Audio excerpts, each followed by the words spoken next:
First of all, I'd like to again thank Professor Goel for this award. As you can see, he's a very distinguished academic person. He's also a serial entrepreneur, and that's the purpose of this award. So I'm going to tell you a little bit about commercialization. First of all, I'd like to thank him and his family for the award, and for the American Society of Biomechanics to bestow this award upon me. It's really an honor, and I'm humbled by it. Speaking of family, I'd like to thank my wife Nancy, who has been my support all these years. This was taken 5 weeks ago in Balajokic, Serbia. This is a fortress that was built in 1 AD and withstood a lot of battles, and that's kind of the thing you have to do when you're trying to commercialize something. This is a long journey that I'll tell you about. It started with Dr. Sutherland. Dr. Sutherland is a pediatric orthopedist. He was treating kids with Duchenne muscular dystrophy. And if you know anything about Duchenne muscular dystrophy, about age 8 or 9, they go into a wheelchair for the rest of their life. And he was hoping that if there was a brace that could be developed for them, they could walk longer and avoid going to a wheelchair. So he worked with a couple of engineers, Larry Malcolm and Gene Mead in San Diego, who had the original concept for this brace. Steve Irby did his master's degree on this, and Kathy Bernhardt was instrumental in the clinical trial that I'll be talking about. Dwayne Morrow and Paul Kane were helpful, very helpful in the commercialization process. I thank the staff of the Motion Lab and the orthotists that help us with the patients. This received funding both from federal agencies and from industry, and there are a number of patents associated with this product. I'm required by my employer to notify you that I've received royalty from this product. So this is the type of patient we're talking about. This is a school teacher in central Minnesota. He had polio, and he's now in his middle 50s. And you can see he's using his hand to stabilize himself so he doesn't fall. He's got quad weakness. And so because of this, he's starting now to use a scooter to get around. Well, what is typically available for him at that time was a knee ankle foot orthosis, or KAFO as it's called. And there was one of 3 types of mechanisms for the knee joint. Either it was a single axis hinge, an eccentric hinge which moved the axis back a little bit with the idea that you keep the force vector in front of that axis, and that would help stabilize the knee. Or most of the time it was a drop lock. You simply lock the knee. So if you lock the knee, then this is how he walks. He has to circumduct. He has to hike his pelvis. And every time he does that, he increases the distance the center of mass has to move. And so it's no surprise that it takes more energy to walk like this than to use a wheelchair. And so for people who have quad weakness, using a long leg brace is really not a great option for them. This is the technology.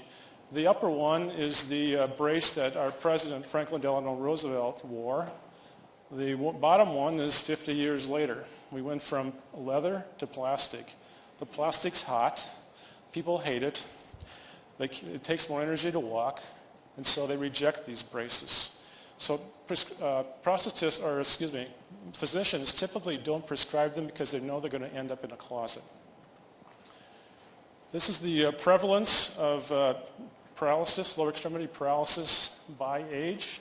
And you can see that as we age, there's more and more individuals that have paralysis. This is the use of assistive technology by age. So what's surprising here? Here's when people need things and they're not using them. So that's a research gap. So this is the opportunity that we responded to. So the idea is to give somebody a brace that will lock when they stand on it, but will unlock when they need to swing the leg so they can walk naturally. And so you can see this is some of our early work, and this is about 30 minutes after we had given him this brace. And so he's able to walk with it more or less naturally and no longer use a cane. So this idea is not new. This whole area of technology is called stance control orthoses. And about a century ago, Windler in Berlin came up with the first patent for a stance control orthosis. Since that time, there have been about 20 patents, and they all say about the same thing. You're going to have more natural gait, you're going to improve symmetry, and you reduce energy consumption. Well, you could see that from that video I just showed you. So we were fortunate enough to receive funding from NIH in 1991. There was nothing on the market at that time, just some concepts. And the first commercial product came into the market a decade later. We weren't the first, but we were one of the first into the marketplace. So how does it work? Well, we take the knee angle, we take the foot contact, it goes into some special algorithm, and then we either decide to lock or unlock a clutch. I don't have time today to tell you all about the clutch, but it does improve energy consumption. So this is a test where we tested either at 0 slope or at 5% slope. And the data is more clear at the 5% slope, that if you walk with your knee locked, it takes more energy to walk than if the knee is unlocked. But still it takes more energy to walk with a brace than with no brace at all. And that was pretty common. That's kind of the common findings. We did a clinical trial where we had 21 individuals, kind of middle-aged individuals with a large range of BMI. And this kind of, on the right, kind of shows the range of BMI that we saw. And the important distinction was some of these people we called experienced. That means that they'd been using a locked knee brace for a long period of time. And other people we called novice because they really they needed a brace, they'd been prescribed a brace, but they weren't using it. And there was a variety of diagnoses. And so this shows the walking speed for the novice versus the experienced group with a locked knee brace. And it's really no surprise that if I get somebody a locked knee brace who hasn't been using it, you're going to walk slower than somebody who has been using it. Not surprising. Conversely, if I give somebody a knee brace that unlocks and they've been accustomed to walking with a flexed knee, they walk faster than somebody who has been accustomed to walking with a locked knee brace and has to learn how to use it. We studied these individuals at baseline. We studied them at 3 months and we studied them at 6 months, and we found that it took about 6 months for the experienced users, that is the ones that are accustomed to using a locked knee brace, to learn how to use that new feature. I'm going to show you a video of a gentleman who's just received a brace. And you can see he's unstable. He's looking down. He's trying to figure out how to use this contraption. You can see his feet are wide apart. He's walking slow. As he starts to learn to use it, his feet come together. He's more stable. He starts to walk a little bit faster. This will show him walking up and down a ramp. Now walking up a ramp is no problem because he's leaning forward, so the force vector is naturally in front of his knee. So he's safe. But when he gets to the top and turns around, that's when it becomes a little bit more challenging for him, because now that force vector is going to go behind the knee. It's going to flex. Okay, if you can turn around and come on back towards me. So he grabs the handrail. This is a little bit more challenging. And he's still looking down, but he's going to look up and he's going to tell you something.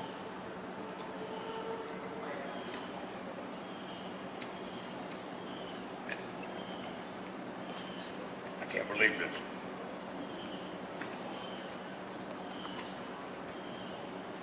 Absolutely phenomenal. Now, we didn't design for this, but they'll test anything, and so you have to be aware that they're going to do things you tell them not to do.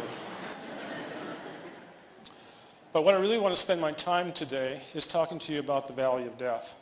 I think, how many have heard about the valley of death? Yes, many of you. They usually talk about the valley of death in terms of the fact that the federal funding is kind of now waning because, you've shown that it works. You got to get some sort of private support or industrial support to make the product work, and that's the point where you need the money, but it's hard to find the money. And so I'm going to talk a little bit about this journey from the basic research that you saw today to the production or a product itself, and give you some of the lessons that we learned, and hopefully maybe you can take one or two of those things home with you. The first one is learn to do a clinical trial.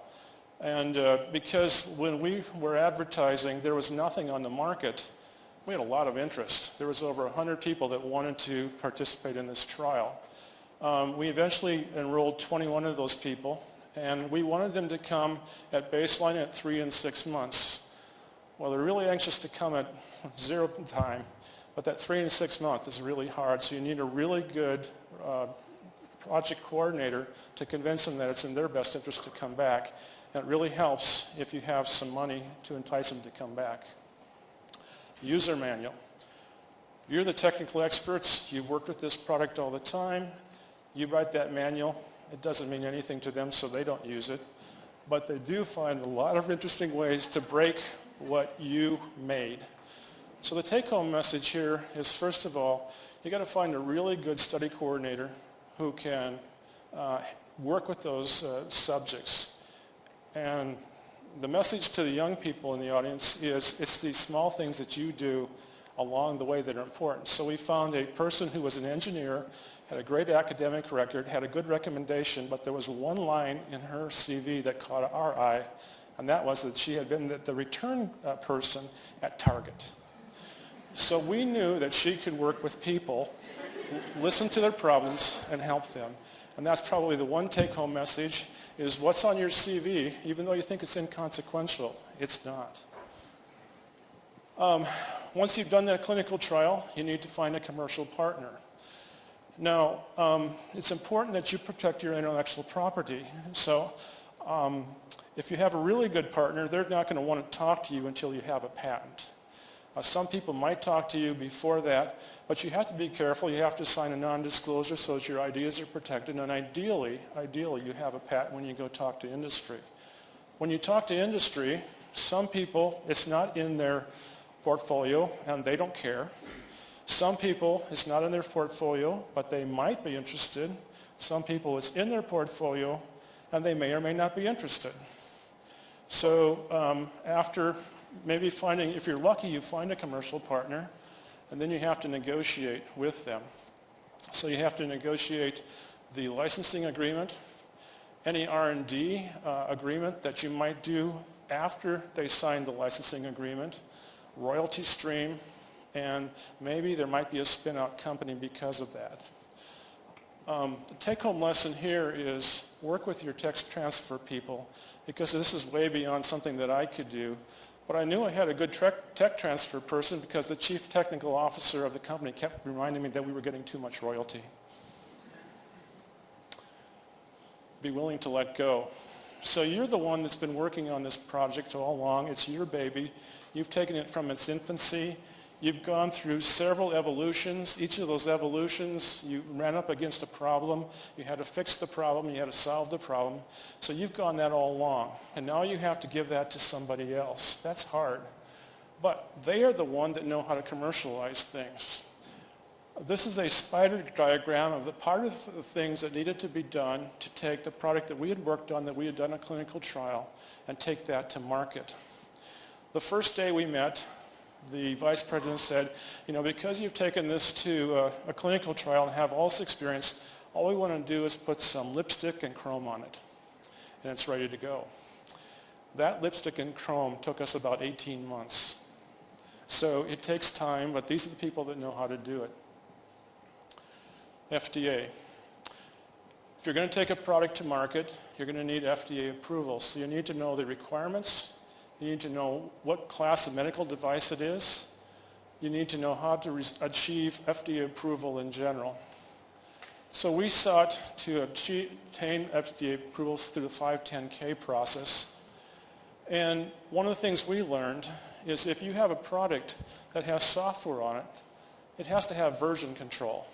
And this is because there's product liability issues associated with variations or changes in the software.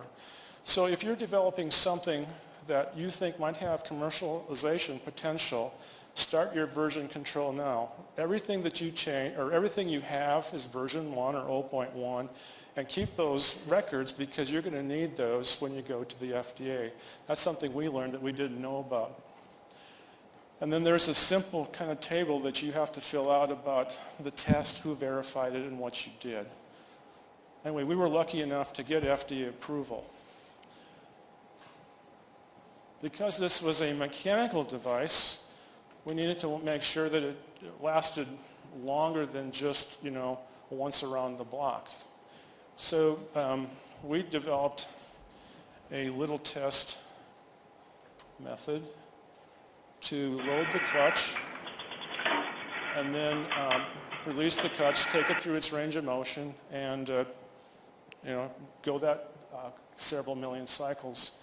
And that's important because there was a high interface stress between in the clutch itself, and so you needed to know something about the material characteristics, metallurgy, and how to solve these sorts of endurance problems. Or you let industry do it. So again, we were fortunate to work with industry, and this is their version of the same thing.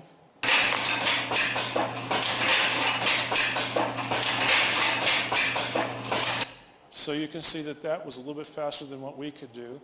So we ran up 3 million cycles pretty quickly, and then we could look at the endurance problems.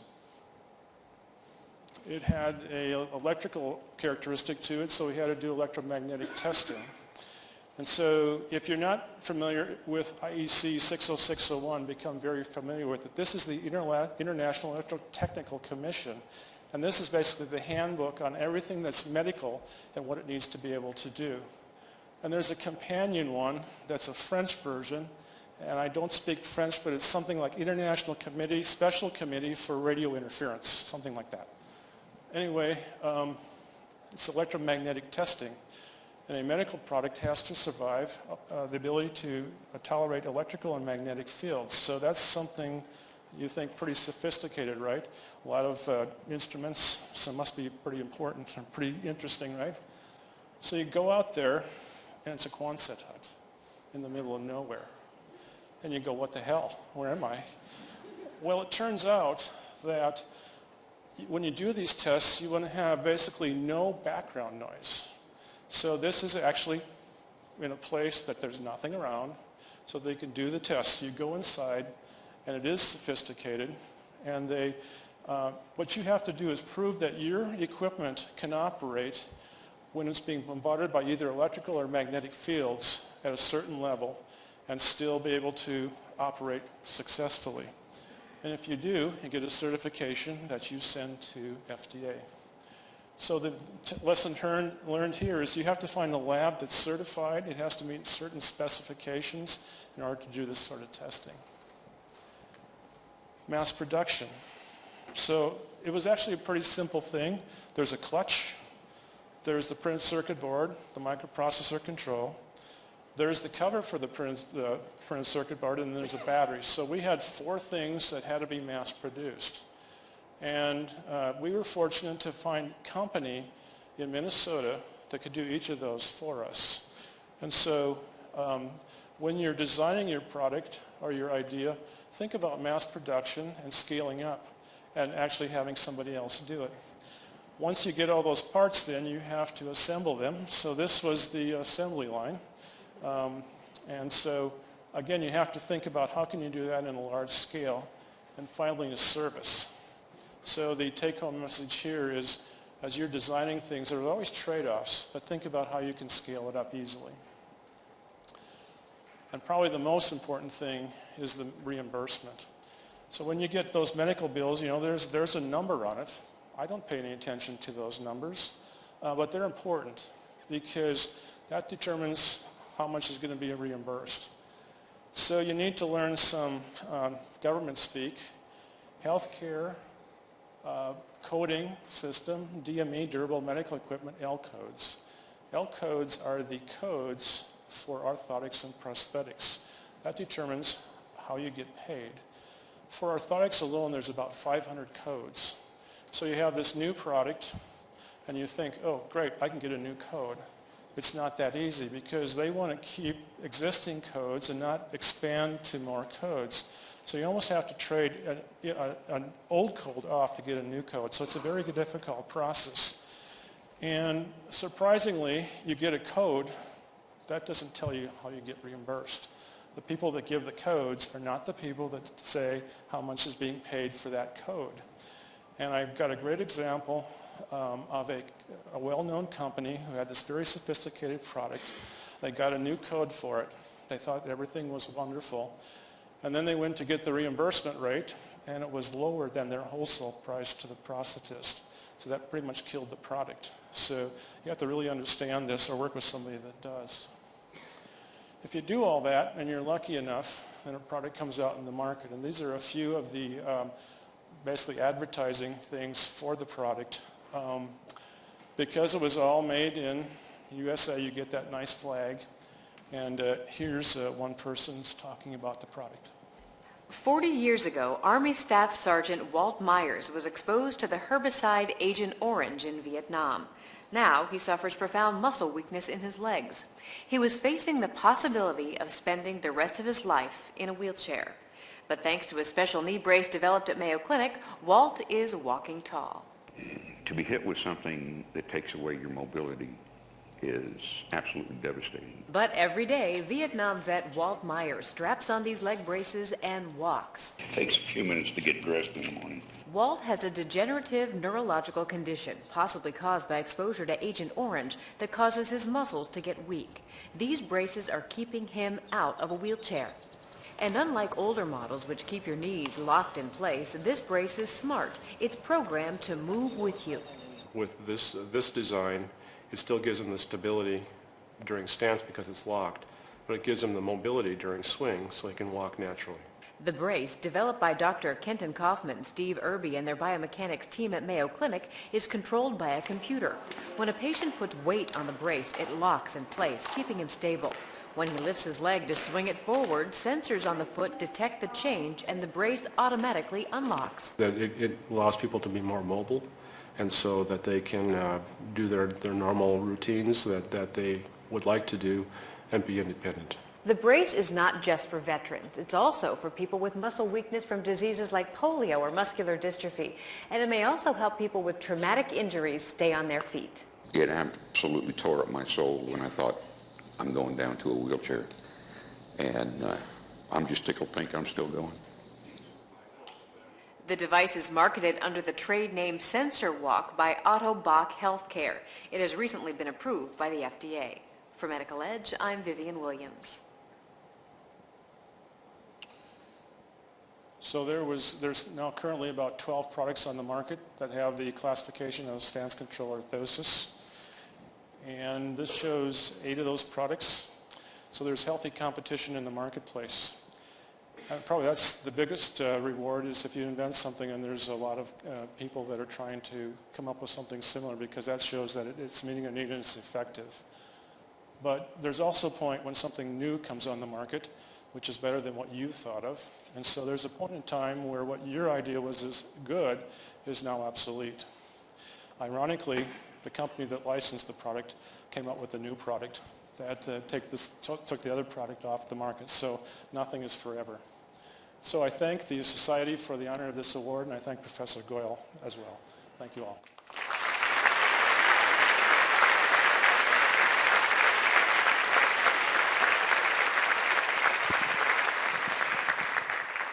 All right, with that end of that wonderful talk, I'd like to officially congratulate Dr. Kaufman as the winner of the 2018 Goel Award from the American Society of Biomechanics. And I'd also like to thank all of you for being an excellent audience and thank all of the speakers for a wonderful, wonderful session. I hope you all attend the next session as well as the closing meeting later on this afternoon. Thank you.